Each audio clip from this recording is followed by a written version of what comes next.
Dear students, today I will teach you how to write an email that is there for your writing syllabus for this term. And before that, let me tell you what do you mean by an email.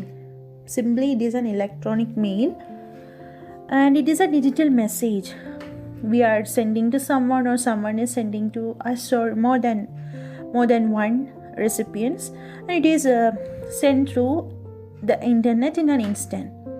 We don't want to wait for a long time.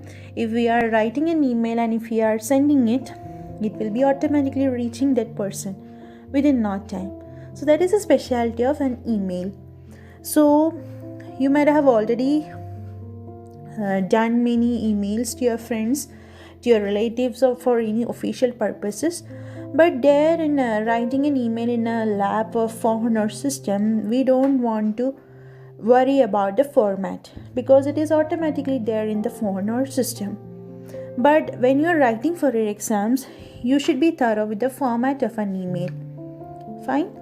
So first of all, before writing an email, after reading the question, what you have to do, you have to make an enclosed box with a pencil and scale. That is the first thing. Then you have to note down these points. First thing, you have to write the date.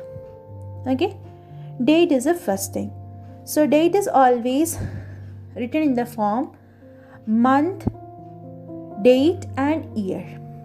Okay, if I am writing an email on 26th October 2020, first I have to write month. Okay, month is October, so October, then 26, 2020 and full stop. MDY, like in formal letter we have studied the same way, MDY. Next, from address in the sense email address. Imagine I am writing, Steffi Philip is writing an email to my friend Rahul Koshi Philip. Okay, so I can write like this. My email address should be in the from address. So when you are writing an email address or email ID, the thing is that you can't use any capital letters. Every letters should be in small letters and without any gap. That is a specialty of an email address or an email ID. So I am writing steffiphilip123@gmail.com. Okay, there is no gap and there is no capital letters. Next thing, I have to write to address. To address means I have to write to whom I am writing this. Okay, so I am writing to Rahul Koshi. So I can write Rahul Koshi 123@gmail.com. Okay. Then next thing is subject. Subject, as we have already learned how to write a formal letter, there also we wanted subject. Likewise, according to the question of the email, you have to write the subject. Okay. Then after writing the subject, you have to leave a line.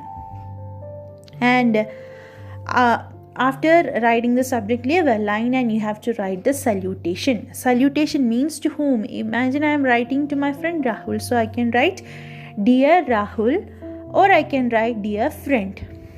Okay. Dear Rahul or Dear Friend, and no need to put any punctuation mark there. Just write Dear Friend or Dear whatever, Dear Anu whatever. Okay.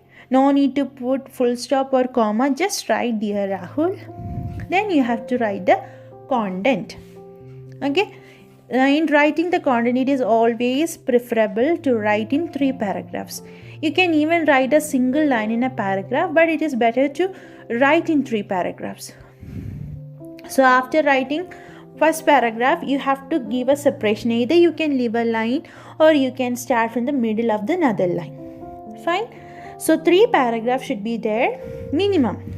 It is always preferable to have paragraph divisions in an email writing. Then you have to use the complimentary clause. Complimentary clause is written here, regards or thanks. Either of these words you can write, regards or simply thanks. Then you can write your name. Okay, sign or initials, it is always better to write the name. So I am writing there Steffi. This is all about writing an email. So see, while writing an email, you should keep in mind date, from, to, and subject. Then two more things are there, B, CC and CC. It is not compulsory always, okay? It is not at all compulsory. That is why I haven't shown you in the format of an email, but I am just telling you what I mean by BCC and CC. Okay? BCC means blind carbon copy, includes a address added to the recipient list. So imagine if I am sending an email to hundreds of candidates. There you can see this BCC. Okay, all the candidates' address will be there. And CC means carbon copy, adds the email address of another recipient with some email clients marked differently in the recipient's inbox. So these are the two things that we can see in an email. In a very professional email, we can see all these things. Imagine there is a talent hunt or for any job purpose. If we are sending any email, if we are receiving an email, there we can see this BCC and CC. Otherwise, it is not compulsory. You just have to study the format I have shown you prior. Okay. So this is all about writing an email, and I hope you understood it. And if you have any doubt, please free to clear it. Thank you.